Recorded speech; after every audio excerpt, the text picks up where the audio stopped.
So here is one short video which is in continuation to the live session what we did. So this is mostly related to the topic algebra.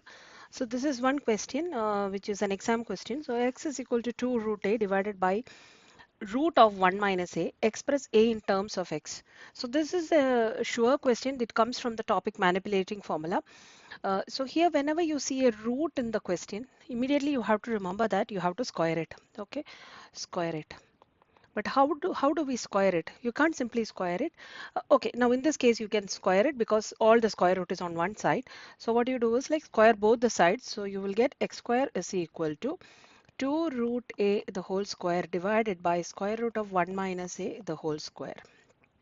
That can be simplified as x square is equal to 4a divided by 1 minus a. Why we do this is because square root of a the whole square is equal to a. Okay, and then you cross multiply, which is x square into 1 minus a is equal to 4a. Simplify it, x square minus x square a is equal to 4a. Isolate all the a to one side, so I'm just going to take it this side and I'm going to write it here. X square is equal to 4a plus x square a, which is equal to 4 plus x square into a, and a is equal to x square divided by 4 plus x square. Okay. Now there's a similar question. So they have given some explanation. A cone has a radius of r, height of h. The curved surface area is s, and they have given a formula. Again, remember, if there is a square root, you have to square it. But before squaring it, you isolate the square root on one side, which means that only the square root should be on the particular side. So what you will do is you will first write the formula s is equal to pi r into square root of r square plus h square.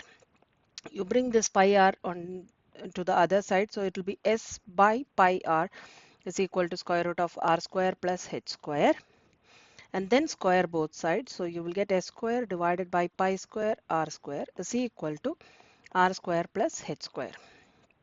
Now you have to write it in terms of r, so bring all the r to one side.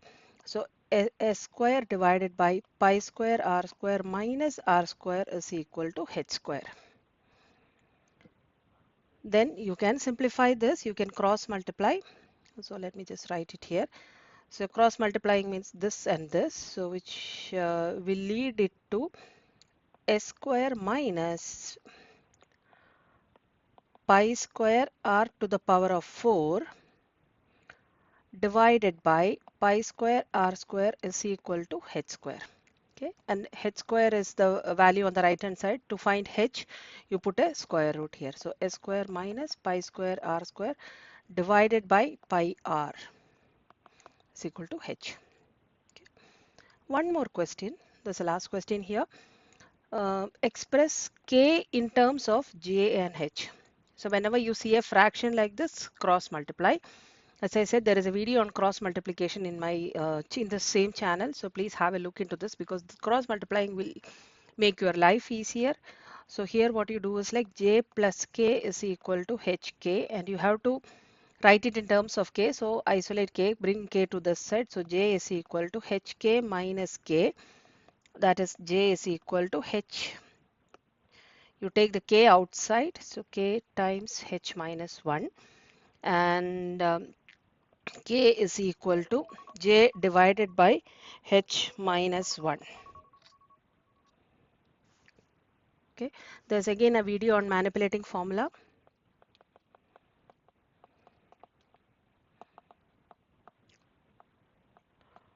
on this channel. So if you are finding this topic difficult, please have a look into this and you will be able to understand and learn this topic thoroughly. You will get an exam question out of this and you will be able to do these problems.